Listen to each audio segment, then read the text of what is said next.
Dear students, good morning. आज के इस वीडियो में हम अध्ययन करने जा रहे हैं वर्ग एवं वर्ग संघर्ष के बारे में। तो सबसे पहले हम जानेंगे वर्ग का अर्थ और उसकी परिभाषा। तो चलिए शुरू करते हैं। वर्ग शब्द जो है वो अंग्रेजी के क्लास शब्द का हिंदी रूपांतरण है और ये लैटिन भाषा के क्लासिक शब्द से बना है। CLASSIS क्लासेस शब्द से बना है और इस क्लासेस शब्द का मतलब होता है व्यक्तियों की श्रेणी, A division of the people, अर्थात शस्त्रधारी समूह से है। सबसे पहले रोमन साम्राज्य आप जानते ही होंगे, इटली देश है, तो उसके वहाँ पे जो रोम है वहाँ की बात है। रोमन साम्राज्य में सन 578 से 534 ईस्वी पूर्व क्लासिस शब्द का प्रयोग समाज के विभिन्न वर्गों के लिए किया जाता था। रोम के एक राजा जिनका नाम था सर्वियस तुलियस, उन्होंने सैनिकों को उनके घोड़ों और शस्त्रों के आधार पर 5 वर्गों में विभाजित किया था। इसके बाद वर्ग शब्द का प्रयोग मानव समाज में व्यक्तियों की विभिन्न श्रेणियों के लिए किया जाता रहा है। विभिन्न विद्वानों ने समाज में वर्ग विभाजन की, या ऐसे कह लो वर्ग विभाजन के भिन्न भिन्न आधारों का उल्लेख किया है। उनमें से शिक्षा, बौद्धिक स्तर, सामाजिक स्थिति, आय तथा संपत्ति आदि प्रमुख आधार है। समाजशास्त्रियों ने वर्ग की परिभाषा में सामाजिक सांस्कृतिक विशेषताओं का उल्लेख किया है, जबकि मार्क्स एंजेल्स और लेनिन ने आर्थिक आधार पर वर्गों की व्याख्या की है।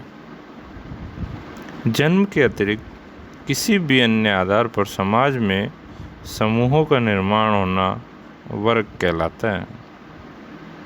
जन्म के अतिरिक्त और को जो भी आधार है, यानी उनके आधार पर जो समूह बनते हैं वो वर्ग कहलाएंगे। किंतु इस बात को लेकर मतभेद है कि क्या वर्गों का आधार आर्थिक ही है या सामाजिक सांस्कृतिक भी।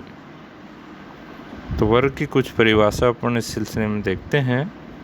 सबसे पहले ऑगबर्न के अनुसार वर्ग को देखते हैं क्या परिभाषित किया गया है।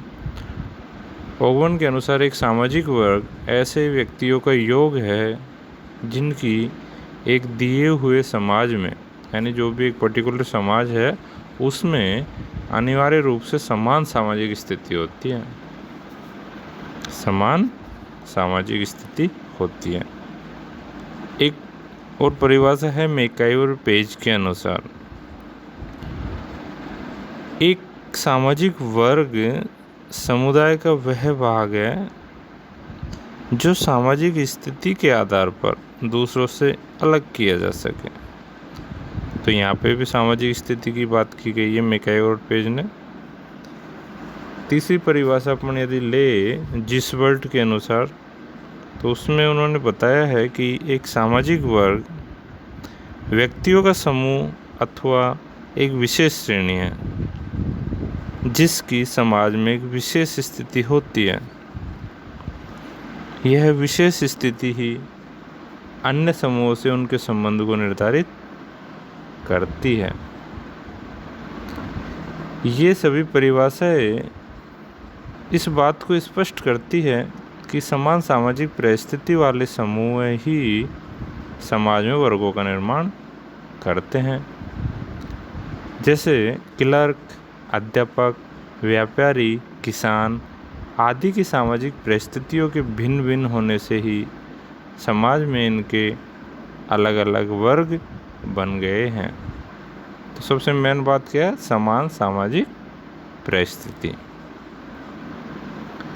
अब एक और परिभाषा अपन छोटी सी देख लेते हैं लेपियर की। उन्होंने कहा है कि सामाजिक वर्ग एक सांस्कृतिक समूह है जिसे संपूर्ण जनसंख्या में एक विशेष स्थिति अथवा पद प्रदान किया जाता है। तो ये हुई अपनी वर्ग की परिभाषा। तो अर्थ और परिभाषा के बाद अब आते हैं अपन वर्ग की विशेषताओं के ऊपर।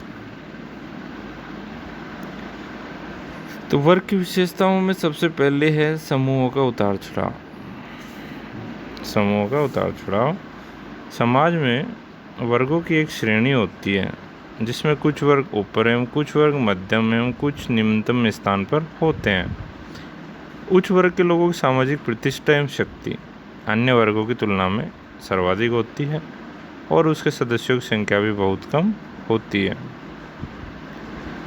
निम्न वर्गों के सदस्यों की संख्या अधिक होती है, इनकी सामाजिक प्रतिष्ठा एवं शक्ति भी कम होती है तथा आर्थिक स्थिति कमजोर होने के कारण वे कई सुविधाओं को प्राप्त नहीं कर पाते। निम्न वर्ग के सदस्य अपनी आर्थिक स्थिति कमजोर होने के कारण कई सुविधाओं को प्राप्त नहीं कर पाते।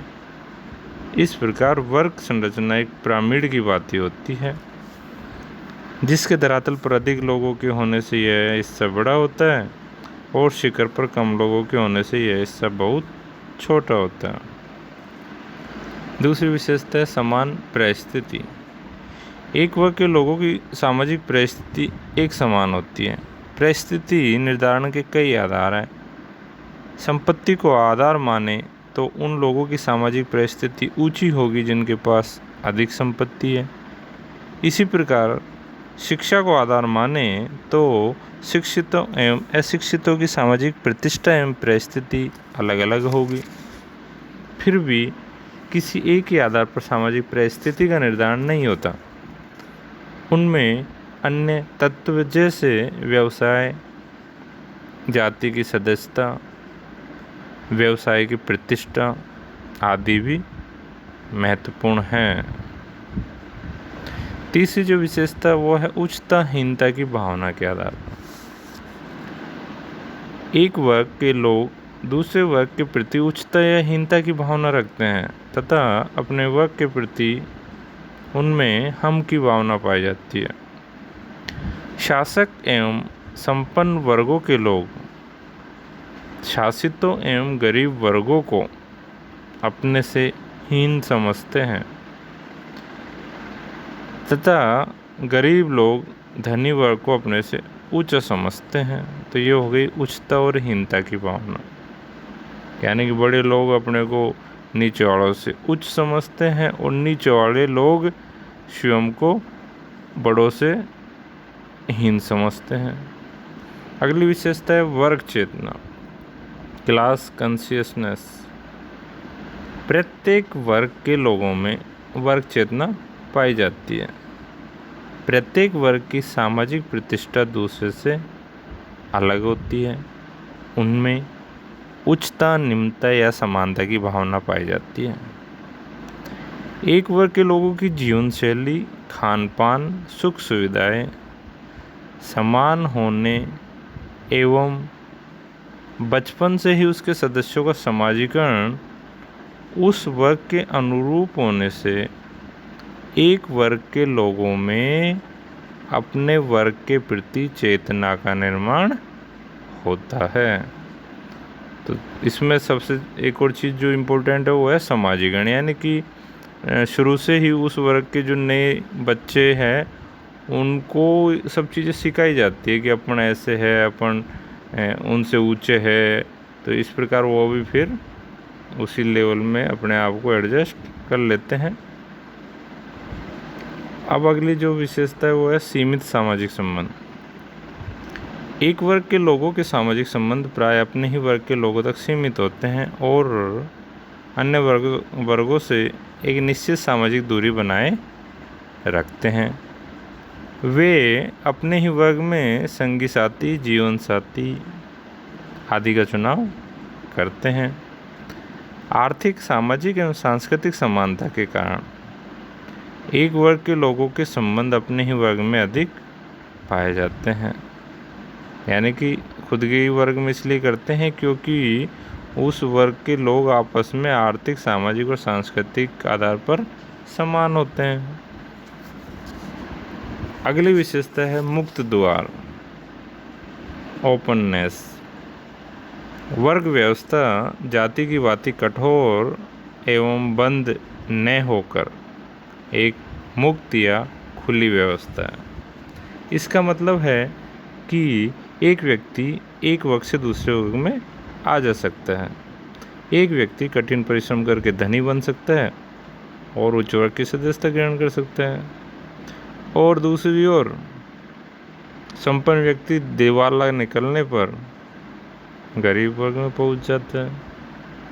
अतः यह जरूरी नहीं है कि एक व्यक्ति पूरी उम्र उसी वर्ग का सदस्य रहेगा जिस वर्ग में उसने जन्म लिया है। अगली विशेषता है वर्ग की वस्तुपरक विशेषता, ऑब्जेक्टिव एस्पेक्ट्स ऑफ क्लास। एक वर्ग को पहचानने एवं एक को दूसरे से भिन्न करने के लिए वर्ग की कुछ विशेषताओं को देखा जाता है, जैसे मकान का प्रकार, मोहल्ले की प्रतिष्ठा, शिक्षा, आय, रहन सहन, बोलने का तरीका आदि। संपन्न लोग पक्के एवं अच्छे मकानों व प्रतिष्ठित कॉलोनियों में रहते हैं। उनकी आय व शिक्षा ऊंची होती है तथा उनमें व्यवहार का एक प्रतिमान पाया जाता है, जबकि निम्न वर्ग के लोग झोपड़ियों, कच्चे मकानों व गंदी बस्तियों में रहते हैं। उनकी आय एवं शिक्षा कम होती है। इस प्रकार इन बाह्य विशेषताओं को देखकर एक वर्ग की पहचान की जा सकती है। अगली विशेषता है जन्म का महत्व नहीं। यहाँ यह जरूरी नहीं है कि एक व्यक्ति उसी वर्ग का सदस्य होगा जिसमें उसका जन्म हुआ है। वर्ग की सदस्यता को तय करने से व्यक्ति की शिक्षा, योग्यता, संपत्ति तथा कुशलता भी महत्वपूर्ण पक्ष है। वर्ग जन्म से सदा के लिए जाति की भांति निर्धारित नहीं होते हैं। अगली विशेषता है कम स्थिरता। वर्ग व्यवस्था में अपेक्षाकृत यानी किसकी अपेक्षाकृत जाति की अपेक्षाकृत कम स्थिरता पाई जाती है, क्योंकि शिक्षा, व्यवसाय, धन एवं शक्ति आदि जिनके आधार पर वर्गों का निर्माण होता है परिवर्तनशील है। एक वर्ग को त्याग कर दूसरे की सदस्यता ग्रहण की जा सकती है, अतः यह परिवर्तनशील व्यवस्था है। किंतु वर्ग परिवर्तन में भी कुछ समय लगता है। कुछ ही घंटों में यह कार्य नहीं होता है, यानी कई साल लग जाते हैं, घंटों का काम नहीं है। मतलब साल या 6 महीने जो भी, या जैसे कि कोई दिवाली हो गया तो फिर अब वो घंटों में तो होगा नहीं, 1-2 दिन, 5 दिन, 10 दिन, 15 दिन, महीने भर, 2 महीने, इस तरह वो तो कम से कम इतना समय तो लग ही जाता है। अगली विशेषता है उपवर्ग। प्रत्येक सामाजिक वर्ग में भी कई उपवर्ग पाए जाते हैं। उदाहरण के लिए मध्यम वर्ग में भी सभी एक समान नहीं हैं। उनमें भी उच्च मध्यम वर्ग, मध्यम वर्ग एवं निम्न मध्यम वर्ग आदि उपखंड हो गए, जैसे कि उच्च, मध्य और निम्न मध्यम वर्ग। ठीक है। इसी प्रकार से सभी धनी वर्ग के लोग भी एक समान नहीं हैं। अगली विशेषता है जीवन अवसर, लाइफ चांसेज। मैक्स वेबर का मानना है कि एक वर्ग के लोगों को जीवन के कुछ विशिष्ट अवसर एवं सुविधाएं समान रूप से प्राप्त होते हैं। क्या क्या समान रूप से प्राप्त होते हैं? कुछ विशिष्ट अवसर एवं सुविधाएं, जैसे मजदूरी करने के अवसर गरीब वर्ग को तथा नए उद्योग धंधे खोलने के एवं उच्च जीवन स्तर बनाए रखने के अवसर संपन्न लोगों को समान रूप से प्राप्त होते हैं। और ये गरीबों को तो कौन सा, मजदूरी करने का, और जबकि उद्योग धंधे खोलने का, अच्छा जीवन स्तर बनाए रखने का ये अमीरों को। अगली विशेषता है पूर्णतः अर्जित। चूँकि वर्ग की सदस्यता जाति की भांति जन्म से निर्धारित नहीं होती है, अतः यह अर्जित है। एक व्यक्ति अपने गुणों, शिक्षा एवं धन में वृद्धि करके उच्च वर्ग की सदस्यता ग्रहण कर सकता है। नेक्स्ट, सामान्य जीवन। एक वर्ग के लोगों का जीवन जीने का तरीका लगभग समान होता है। उच्च वर्ग के लोग विशिष्ट वस्तुओं का उपभोग करते हैं और अपव्यय करते हैं एवं दिखावा करने में अधिक विश्वास रखते हैं। ये हो गए उच्च वर्ग के लोगों की बात। और मध्यम वर्ग के लोग रूढ़ियों एवं प्रथाओं के पालन में अधिक विश्वास करते हैं, जबकि निम्न वर्ग उनका जीवन अभावग्रस्त होता है, यानी कि उनके जीवन में खाने पीने की सामान्य बड़ी मुश्किल मिल पाता है। आधी बार तो भूखा पेट सोना पड़ता है उनको। और जो इसकी आखिरी विशेषता है वो है वर्गों की अनिवार्यता। चूँकि समाज में सभी व्यक्ति शिक्षा, व्यवसाय, धन, योग्यता आदि की दृष्टि से समान नहीं होते हैं, अतः व्यक्तियों में पाई जाने वाली इन भिन्नताओं के आधार पर समाज में अपने आप ही वर्ग व्यवस्था आवश्यक रूप से पैदा हो जाती है और एक विशेषता से संबंधित समूह के लोग एक वर्ग का निर्माण करते हैं। धन्यवाद।